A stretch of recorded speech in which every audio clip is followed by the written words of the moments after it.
a team of one, and this is one of the most dreaded words used in the design industry, at least among the design tribe. So, there is nobody to actually collaborate. There is nobody else to actually talk about design. There's no one who understands what I'm going through in this office.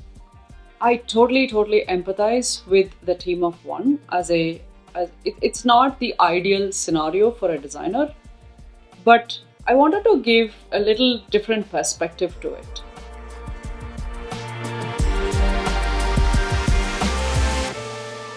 In a team of one, you are the one who takes all the decisions.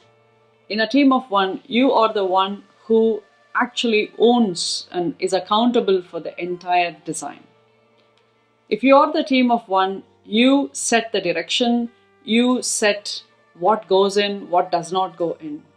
And if you need to really communicate, you have leadership working with you. And as a result of it, there is enough opportunity for you to work directly with the stakeholders and executives. As a result of that, you will be able to control a lot of design decisions.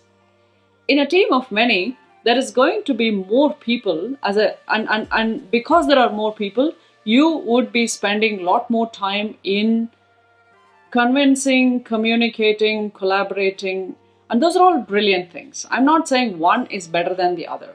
That's not the point.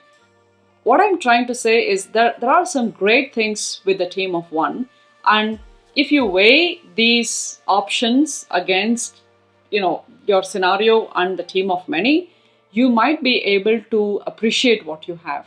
And this is one of the main reasons given by designers when they come to career support sessions. They say, I don't want to be in a team of one. I want to really work with people, mentors, and somebody who can actually work with me. I totally understand that feeling. I get it. However, if you are a team of one, and if there is nobody else, create a world around you. You don't have to look for everything in that organization. You can be a part of a community. You can be a part of a small group which is more passionate about learning continuously. You can have a coach or a mentor outside. You can have designer friends and who can kind of work with you.